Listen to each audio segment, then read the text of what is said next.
de cette pandémie. L'honorable député de Saint-Hyacinthe-Bagotte. Merci, Monsieur le Président. Ça me fait très plaisir d'intervenir aujourd'hui sur cette proposition du Bloc québécois en cette journée d'opposition qui est la nôtre. Une proposition qui touche peut-être la base même de ce que finalement de notre engagement politique, qui est la démocratie elle-même, qui est l'expression de la démocratie elle-même. Il y a plusieurs volets, plusieurs choses à dire par rapport à cette proposition-là, comme il y aurait sans doute plusieurs choses à dire concernant aussi le projet de loi C-19. Mais on en est aujourd'hui à amener une proposition qui relève du gros bon sens, qui est que quand une pandémie est dans sa phase possiblement la plus forte, quoique par définition, on ne connaît jamais les rebonds qu'il peut y avoir. La première vague a été forte, la deuxième l'a été encore plus, et la troisième avec des variants qui sont particulièrement nocifs, qui sont plus dangereux, qui sont aussi plus contagieux. Bien sûr, on ne sait pas ce que l'avenir peut nous réserver. Parce qu'à chaque fois, on se dit que ça ne peut pas être pire que ce qu'on vient de terminer, et on est malheureusement surpris. Et ça fait partie des aléas de la santé publique, ça fait partie des aléas de la vie, qui est la nôtre depuis maintenant 1 an. Je trouve dommage que d'amener une motion comme ça sur quelque chose du gros bon sens que la Chambre affirme. Puis en plus, c'est une motion, une proposition là, qui n'a même pas de valeur contraignante. Donc, si la situation change et que le besoin d'élections se fait sentir, c'est toujours légal de le faire. Là. La question n'est pas là. Là, c'est tout simplement une affirmation de gros bon sens qui est qu'on comprend tous collectivement, comme classe politique, que la priorité n'est pas dans la tenue d'élections. Ça devrait, il me semble, tomber sous le sens. Pourtant, les preuves sont nombreuses. Les preuves sont nombreuses que le gouvernement a cette volonté de tenir des élections et qu'il est malheureusement, pour lui bien sûr, qu'il est malheureusement toujours forcé de retarder l'échéance. S'il n'y avait pas cette troisième vague aujourd'hui qui frappe particulièrement en Ontario, et on sait que l'Ontario sera un terrain électoral particulièrement disputé, nous ne serions pas ici en ce moment, on serait tous dans nos circonscriptions en train de travailler à nos campagnes. Il me semble qu'il n'y a pas l'ombre d'un doute là-dessus. Quand on est revenu, même après le congé des fêtes, quand on est revenu en janvier, il y avait plusieurs articles de journaux qui faisaient état du fait que le gouvernement avait invité son parti, ses associations partisanes, à se mettre sur le pied de guerre, à se préparer à y aller de façon imminente. C'est pas nous qui le disons. C'était rapporté dans des articles de journaux très sérieux. La question n'est pas là. Mais je trouve dommage que, parce qu'on soulève cette chose, le gouvernement ne trouve rien de mieux qu'à faire aujourd'hui qu'à nous renvoyer la balle en disant « c'est vous qui votez souvent sur des votes de confiance ». Bien, j'ai une petite nouvelle pour vous. Comme mon collègue de Berthier-Masquinongé le disait tout à l'heure, le gouvernement est minoritaire.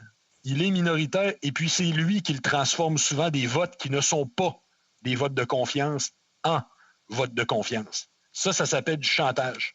Je prends par exemple notre sous-amendement, le sous-amendement du Bloc à la politique budgétaire. On proposait, je le rappelle, une hausse de la pension pour les aînés. On proposait une hausse des transferts en santé. Et c'est le gouvernement qui nous a dit, si ça passe, c'est un vote de confiance. Bien, vous avez donc là un gouvernement minoritaire qui nous dit, je ne veux pas d'élection, qui nous reproche de voter contre lorsqu'il y a des votes de confiance, mais qui transforme lui-même des votes importants en votes de confiance. Donc, qui nous dit, si la Chambre, en majorité, nous impose une politique dont nous ne voulons pas, nous ne respecterons pas la démocratie, nous ne respecterons pas la Constitution de ce Parlement issu des urnes qui en est un minoritaire et qui donne donc le gros bout du bâton à l'opposition lorsqu'elle est majoritaire, ce qui est le cas actuellement, et qui nous dit il va en avoir des élections. Et là, après, il reproche à l'opposition, à certains partis d'opposition, de vouloir provoquer ces élections-là. C'est quand même un peu drôle et un peu éthiquement particulier, vous en conviendrez. Alors que, regardez, les signes se multiplient, là. Je pense qu'il n'y a aucun doute sur le fait que le gouvernement veut en déclencher. Puis je vais vous donner un exemple qui est très important, comme il est très important aussi pour mon collègue de Berthier-Masquinongé qui en a parlé tout à l'heure, et c'est le projet de loi C-216. J'ai fait un appel au règlement là-dessus il y a quelques jours d'ailleurs. Vous aviez donc le gouvernement qui a accepté de voter pour mettre l'opposition officielle dans l'embarras, mais qui fait tout pour que, contrairement à la coutume, le projet de loi ne soit pas étudié en priorité au comité où je siège, qui est le comité du commerce international. Donc, comment dit, comment voulez-vous qu'on ne l'interprète pas autrement qu'on a donné un appui circonstanciel, partisan, momentané, tout en se disant, de toute façon, le projet de loi n'aura pas le temps de revenir en Chambre et on fait tout pour qu'il soit étudié le plus tardivement possible. Il n'y aura pas le temps de revenir en Chambre, on va être en élection, on va être majoritaire, puis ça va être de l'histoire ancienne. Mais d'ici là, on n'aura pas trop mal paru. On en a vu d'autres, là. On en a vu d'autres. On n'est pas né de la dernière pluie. On connaît cette passe-là qui est grosse comme une maison. On sait très bien où le gouvernement veut s'en aller avec ça. Maintenant, si on en revenait peut-être à cette question donc du bâillon qui a été mis en place sur une loi fondamentale de notre démocratie, soit la loi qui définit les règles par lesquelles les Québécoises et Québécois, les Canadiennes et Canadiennes et Canadiens choisissent leurs élus. Évidemment que les questions entourant la tenue d'élections dans le contexte particulier se posent compte tenu du statut minoritaire de l'actuel gouvernement libéral. Si le gouvernement était majoritaire, on pourrait présumer que cette pandémie serait terminée lors des prochaines élections qui sont à date fixe selon la loi. Mais là, parce qu'il est minoritaire, on sait qu'on peut être toujours en élection. Comme je vous disais, on y serait au moment où on se parle. On ne serait pas dans cette chambre parce qu'elle serait dissoute, l'UTT de la troisième vague. Mais bien sûr, si de telles élections devaient avoir lieu avant que la situation sanitaire ne soit améliorée, on est d'accord. On avait même dit ça nous-mêmes à l'automne dernier. On avait dit qu'il fallait se doter de règles. On invitait le DGA à se pencher sur une formule. On est les premiers à le dire. Il est évident qu'elles doivent se tenir dans un contexte sécuritaire, le plus sécuritaire possible. Là n'est pas la question. La démocratie ne devrait pas être suspendue à cause de la crise sanitaire. Mais je veux quand même souligner que le projet de loi C-19, là, qui veut assurer la tenue d'éventuelles élections fédérales pendant la pandémie, il a été déposé en décembre dernier, en ignorant complètement l'étude effectuée auparavant au comité permanent de la procédure sur le sujet. Ça ignorait aussi les recommandations du DGA qui ont été émises en novembre 2020. Le gouvernement a ramené le débat en Chambre seulement le 8 mars dernier. Depuis son dépôt, là, il y a donc 5 mois et à peine 4 heures qui ont été consacrées à en débattre en cette Chambre. 4 heures pour la révision de la loi électorale. Et soudainement, surprise, vendredi dernier, l'enjeu devient une urgence nationale, comme par hasard, au point où un bâillon a même été mis en place avec l'appui du NPD pour limiter les débats, pour en accélérer l'adoption.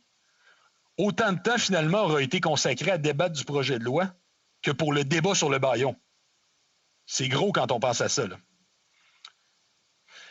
Des changements fondamentaux sont pourtant mis en œuvre dans ce projet de loi, notamment l'octroi de certains pouvoirs supplémentaires au directeur général des élections et le remplacement du jour de scrutin par plutôt 3 jours de scrutin.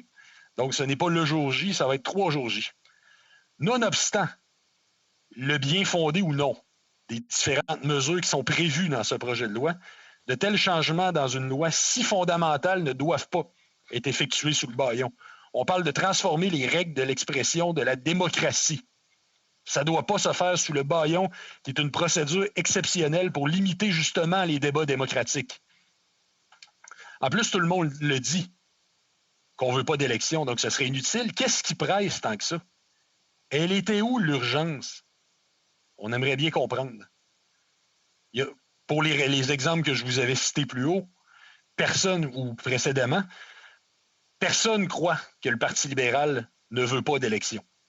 On demande donc, et je le réitère, une rencontre entre les partis pour remplacer le bâillon par une entente à l'amiable pour dégager un consensus sur les lois électorales.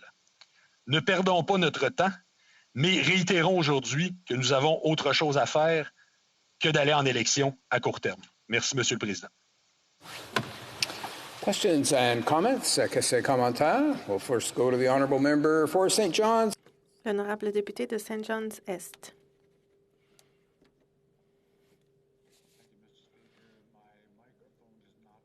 Mon micro est mal branché, malheureusement. Là, ça fonctionne. Je remercie le député pour son discours.